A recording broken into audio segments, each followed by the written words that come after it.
하나님께서 오늘 이 시간 우리에게 주시는 말씀은 시편 4편 5절로 8절의 말씀입니다.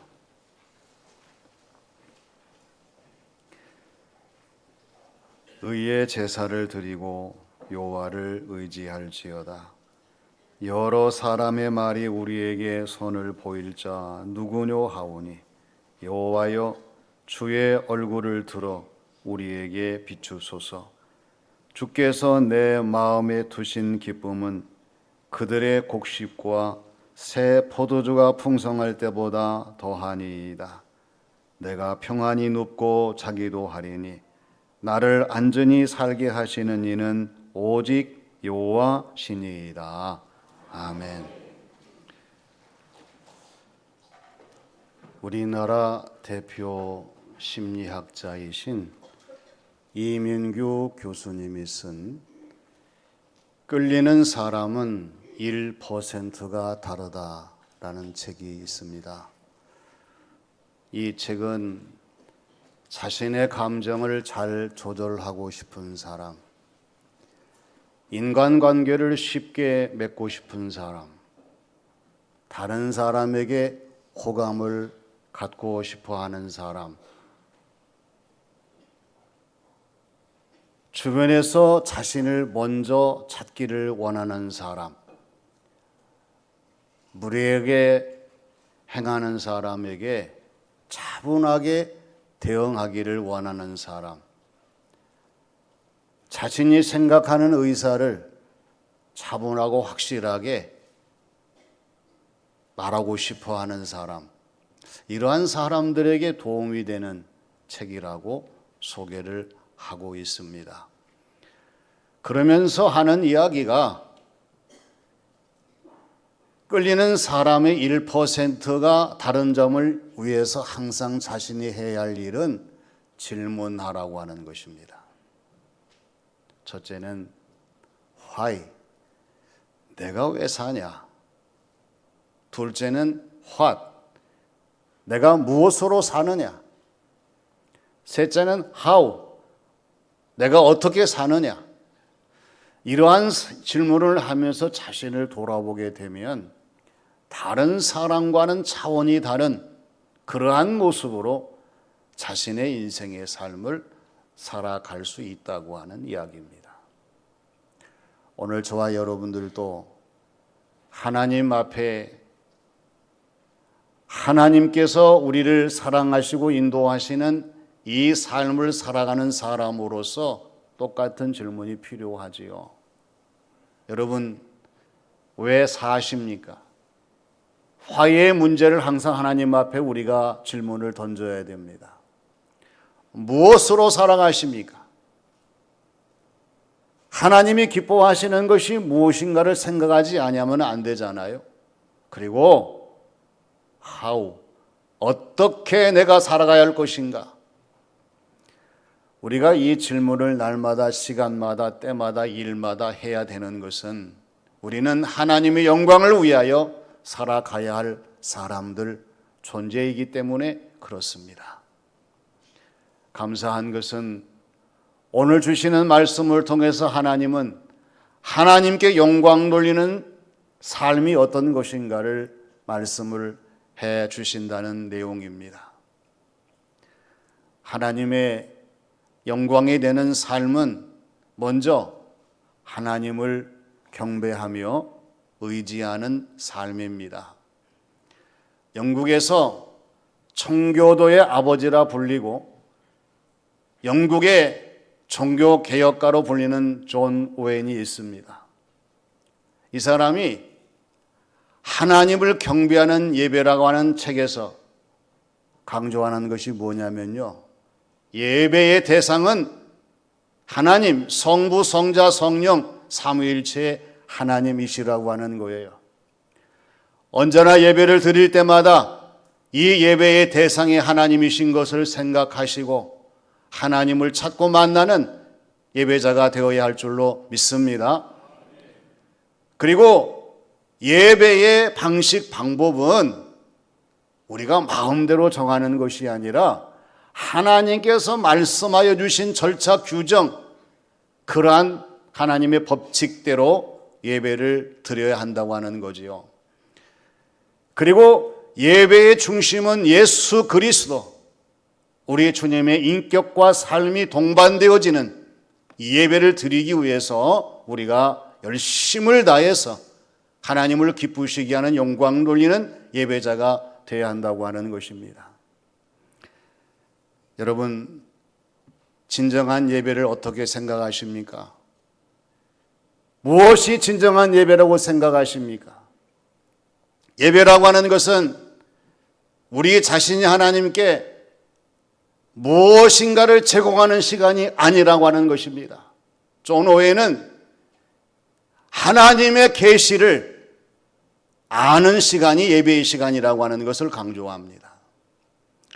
예배를 드리면서 하나님의 뜻을 분별하지 못한다고 하면, 하나님이 오늘 저와 여러분들에게 요구하시는 것이 무엇인지를 깨닫지 못한다고 하면 그건 진정한 예배가 될 수 없다는 말이죠. 그리고 예배하는 저와 여러분들이 하나님의 은혜를 맛보고 하나님의 영광을 드러낼 수 있는 시간이 예배의 시간이라고 하는 이야기입니다. 얼마나 많은 예배를 드려왔습니까? 그리고 드리고 있습니까? 앞으로 드려야겠습니까? 중요한 것은 이 예배를 통한 하나님의 은혜를 맛보는 것입니다. 할렐루야!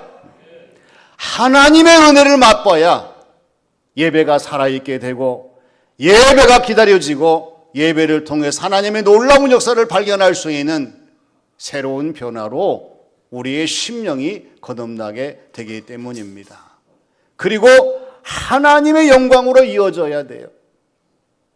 예배가 내 자신을 드러내는 시간이 결코 아니고요, 내 자신은 감춰지고 하나님 영광이 높이 드러날 수 있는 예배가 되기 위해서 예배자의 모습으로 최선을 다하는 것이 중요하다고 오해는 말하면서, 그러므로 예배 드리는 자는 예배를 드릴 때에 하나님에 대한 지식이 있어야 한다는 거예요. 지금까지 신앙생활 하시면서 이 하나님에 대한 지식이 얼마나 많습니까? 뿐만 아니라 하나님에 대한, 하나님을 향한 경외와 사랑과 기쁨과 찬양이 우리의 심령 깊은 곳에서 솟아나와서 하나님께 자원하는 반응으로서의 내 자신의 모능을 드릴 수 있는 그러한 예배가 되어야 한다고, 그렇게 하나님을 경배하는 예배에서 강조합니다. 오늘 주시는 말씀 5절 6절을 보게 되면은요, 의의 제사를 드리고 여호와를 의지할지어다, 이렇게 말씀을 합니다. 의의 제사가 뭡니까? 오늘 드리는 저와 여러분들의 예배입니다. 우리가 예배를 드리고 하나님 보실 때에 하나님을 의지할 수 있는 사람으로의 모습을 회복해야 합니다. 예배는 드렸는데 여전히 내 마음속에 염려, 근심, 걱정이 가득한 가운데에서 다시 예배 자리를 떠난다고 하면은요, 우리의 심령은 예배자로서의 하나님 영광을 나타낼 수가 없습니다. 하나님을 의지하는 성도의 신앙생활, 이 삶이 되시기를 바랍니다. 여러 사람의 말이 우리에게 선을 보일 자 누구뇨 하오니 여호와여 주의 얼굴을 들어 우리에게 비추소서. 할렐루야. 이 말씀을 곰곰이 여러분 묵상하며 되새겨 보십시오. 하나님, 예배를 드리면서 복잡하게 이루 말할 수가 없습니다. 그러나 하나님께서 주의 얼굴을 들어 우리에게 비추시면 우리는 하나님의 은혜로 말미암아 새 힘을 얻게 되고, 이 세상 사람들의 모습이 아니라 하나님의 자녀의 모습으로 주어진 모든 삶을 감당하고 있으니, 그리고 할 것이니 하나님 하나님의 얼굴 빛을 우리에게 비추어 주시옵소서. 다윗은 이렇게 간구하는 거예요. 우리가 신앙생활하면서 하나님께 의의 제사, 예배를 드리고 하나님을 의지하는 것은 그건 마땅한 겁니다. 이건 필수예요. 우리는 하나님이 저와 여러분들에게 무엇으로 영광을 받으시겠습니까? 오늘 진심을 다해 드리는 의의 제사, 오늘의 영적인 예배를 통하여 하나님은 영광을 받으시고 우리에게 하나님의 은혜의 충만함으로 채워주셔서 하나님의 얼굴을 드셔서 영광의 빛을 비추심으로 우리가 하나님의 자녀로서 하나님을 영화롭게 하는 성도의 신앙생활과 이 삶이 되게 하실 줄로 믿습니다. 다음은 마음에 두신 기쁨이 충만한 삶입니다. 누누이 말씀드리지만은 우리가 같은 길을 가고 같은 일을 하고 같은 삶을 살아도요, 기쁨의 정도의 차이는 다릅니다. 이 사람은 기뻐하는데 저 사람은 기뻐하지 않아요. 이 사람은 기쁨이 충만한데 저 사람은 전혀 기쁨이 없습니다. 여러분, 그 차이가 무엇이라고 생각합니까? 오늘 7절 말씀에서 대답을 찾아볼 수가 있습니다. 주께서 내 마음에 두신 기쁨은 그들의 곡식과 새 포도주가 풍성할 때보다 더하니이다. 이렇게 말씀하고 있어요. 오늘 저와 여러분들의 기쁨은요, 우리 하나님께서 저와 여러분들의 마음에 두시는 기쁨이 되어야 할 줄로 믿습니다. 세상에 주는 기쁨이 아닙니다. 사람이 주는 기쁨이 아닙니다. 하나님께서 오늘 저와 여러분들의 심령 그 마음 깊은 곳에 두시는 기쁨이라는 사실을 우리가 다시 한번 깨닫습니다. 우리 하나님이 어떤 분이십니까? 우리 하나님은 우리가 사모할 때에, 간절히 기도할 때에, 하나님의 도우심을 구할 때에 우리의 마음에 기쁨을 두시는 하나님이시고요, 이 기쁨을 채우시는 하나님이시고 이 기쁨을 지키시는 하나님이 되시는 줄로 믿습니다. 그래서 다윗이 고백하는 것은, 하나님, 제 기쁨은 다른 사람들의 곡식과 새 포도주가 풍성할 때보다 더 기쁜 하나님이 제 마음속에 두신 기쁨입니다. 이걸 고백하는 것을 오늘 말씀에서 우리에게 증거하는 겁니다. 어떤 사람이 돈을 많이 벌었습니다. 어느 날 자신의 돈을 다 정리합니다. 재산을 정리하고 그리고 복지재단을 세워요. 사람들이 물었을 것 아닙니까? 왜 그 많은 돈을 이렇게 복지재단에 기부를 합니까? 내가 돈을 벌을 때 기뻤습니다. 돈을 모으는 기쁨이 참 좋았습니다. 그러나 돈을 모으고 보니 더 이상의 기쁨이 없었습니다. 그래서 이 돈을 어려운 이웃을 위해서 귀하게 쓰자, 복지재단을 만들어 보자, 그리고 나누며 섬기는 베품으로 이 돈을 드릴 때에는 내 마음이 더 기뻤습니다. 그리고 이제 나는 가진 것이 없지만은 하나님의 나라 주님의 심판대에서 우리 주님께서 내 자신의 모든 일들을 기뻐하시고 칭찬하시고 인정하실 것을 생각하니 앞으로의 내 삶은 지금보다 더 큰 기쁨, 더 충만한 기쁨, 더 놀라운 기쁨이 나에게 주어질 것을 믿고 나는 감사하면서 더 기뻐할 수 있습니다. 그렇게 말씀을 하더라는 겁니다. 어제보다 오늘 더 기쁘셨습니까? 오늘보다 내일 더 기쁘시기를 원하십니까? 우리는 하나님께 간구해야 됩니다. 하나님, 먼저 제 마음에 하나님 기쁨을 두시고 우리 가정, 교회, 신앙생활, 삶에 기쁨을 두셔서 하나님이 주시는 기쁨으로 주어진 모든 삶을 살게 하여 주셔서 곡식이나 새 포도주가 풍성할 때보다도 더 기쁜 하나님의 사람으로 살아갈 수 있도록 하나님 인도하여 주시옵소서.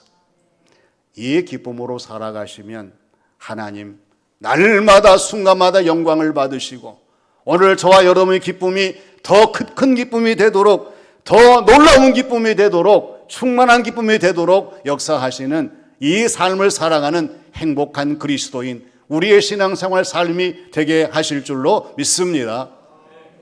마지막은 평안함을 드러내는 안정된 삶입니다. 우리가 평안함을 이야기할 때에 육체의 평안함이 있어요. 우리 육신이 평안해야 되잖아요. 마음의 평안함이 있습니다. 마음이 평안해야 모든 일들이 하나님께 감사와 영광을 돌리는 삶을 살 수 있어요. 그러나 육체와 마음만 가지고는 안 됩니다. 우리의 영, 우리의 심령의 평안함이 있어야 됩니다. 아무나 누구나 이렇게 육체와 마음과 심령이 평안해지는 것이 아니에요. 하나님께서 평안함을 주실 때에 이 모든 것이 가능한데요. 하나님을 향한 믿음이 있을 때 이 평안이 주어지게 된다는 사실을 잊어버리지 말으셔야 됩니다. 내가 평안하지 못하는 것은 어느새 내 믿음이 상실되어지고 내 믿음이 작아지고 내 믿음이 초라지기 때문에 내가 평안하지 못하는 거예요. 그리고 우리 하나님을 향한 찬송과 기도와 예배가 날마다 살아있을 때에 마음도 육체도 우리의 심령도 평안하게 된다는 사실입니다. 뿐만 아니라 하나님을 향한 충성, 봉사, 헌신이 이어지게 될 때에 우리의 심령이 평안해지고 우리의 주어진 모든 삶이 날마다 아름답게 이루어진다는 사실입니다. 다윗은 하나님의 이 평안을 체험했습니다. 그래서 8절 말씀에서 그는 고백합니다. 하나님, 내가 눕고 자기도 하리니 나를 안전하게 살게 하시는 분은 하나님밖에 없습니다. 하나님이시니이다. 할렐루야. 이렇게 다윗이 고백하는 것을 보게 됩니다. 여러분 주무실 때에 다윗처럼 고백하시나요? 하나님, 제가 눕고 자기도 할 것이고요. 내가 깨어 일어나기도 할 것이고 일하기도 할 것인데 이 모든 것을 주관하시는 분은 나의 하나님이십니다. 여러분 고백할 수 있는 이러한 증거를 남길 수 있는 성도의 신앙생활로 나아가는 귀한 성도의 삶이 되시기를 바랍니다. 하나님을 우리가 신뢰하며 고백해야 합니다. 우리 하나님이 어떤 하나님이십니까? 엘로힘, 창조주 하나님이십니다. 엘샤다이, 전능하신 하나님이십니다. 아도나이, 주 하나님이십니다. 야훼 여호와, 스스로 계신 하나님이십니다. 이거 생각하십니까? 이걸 의식하십니까? 오늘 우리의 주어진 모든 삶의 자리에서 이 하나님이 계시기 때문에 오늘 우리의 삶은 하나님에 의하여 저와 여러분들이 눕기도 하고 자기도 하고요. 또한 안전하게 살게 하시는 하나님의 은혜를 따라 우리의 주어진 모든 삶을 온전히 감당하게 되는 줄로 믿습니다. 다윗은 언제 어디서든지 이 하나님을 믿었어요. 이 하나님을 사랑했습니다. 이 하나님께 순종했습니다. 이 하나님을 증거했습니다. 이것이 놀라운 다윗의 삶이었어요. 다윗이 훌륭한 점은 전쟁에 승리하는 것만 훌륭한 사람이 아니었어요. 다윗이 훌륭한 점을 대라고 하면은요, 다윗은 하나님보다 자신이 지니고 있는 금은보와 재물 더 귀하게 여기지 않았어요. 하나님이 제일 귀합니다. 이게 다윗의 믿음의 신앙생활의 모습이었어요. 그리고 하나님을 잘 섬겼습니다. 날마다 예배 드리고요. 하나님을 찬양하고요. 하나님께 간구하면서 다윗은 하나님을 섬겼습니다. 그리고 하나님을 따랐어요.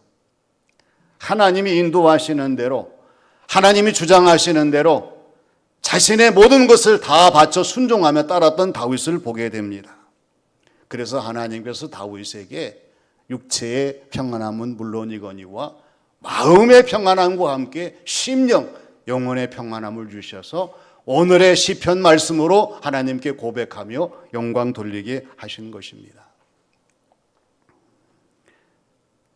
오늘 저와 여러분들이 하나님께 영광 돌리는 삶이 무엇이냐 물으신다면 우리는 대답을 해야 합니다. 하나님을 경배하며 의지하는 삶입니다. 여러분, 예배를 회복하십시오. 주일 예배만 예배가 아닙니다. 가정 예배도 있고요. 그리고 공적인 예배도 있고요.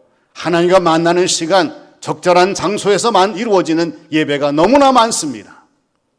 예배 없이는 우리가 새로워질 수가 없습니다. 의의 제사를 드려야 됩니다. 하나님을 의지하셔야 됩니다. 그리고 마음에 두신 기쁨이 충만해야 합니다. 심령이 가난한 자라고 하는 것은요, 우리의 마음을 비우는 사람이에요. 이 세상의 것을 비워야 하나님의 것을 채울 수가 있기 때문에 그렇습니다. 하나님이 두시는 기쁨을 우리의 심령에 가득 채우시는 성도의 삶이 되시기를 바랍니다. 평안함으로 안정적인 삶입니다. 하나님이 붙들어 주셔야 오늘 저와 여러분들이 평안한 가운데 안정적인 삶을 살 수가 있어요. 오늘의 말씀을 기억하시면서 다시 한번 하나님 영광 돌리는 삶을 살아가는 우리 모두가 되시기를 주님의 이름으로 축원합니다. 아버지 하나님, 은혜를 감사드립니다. 저희들의 삶에 하나님의 영광이 드러나게 하여 주시고 하나님의 영광을 위하여 더 최선을 다하는 저희 모두가 되게 하여 주시옵소서. 하나님을 신뢰하며 예배드릴 때에 하나님을 의지할 수 있는 힘과 능력을 더하여 주시고 하나님, 저희들의 마음에 매일매일마다 기쁨을 두셔서 이 기쁨으로 살아가게 하여 주시고 우리들의 모든 삶이 하나님이 보장하시는 안정적인 삶을 살아갈 수 있는 복된 자들이 되게 하여 주시옵소서. 예수님의 이름으로 기도하옵나이다. 아멘.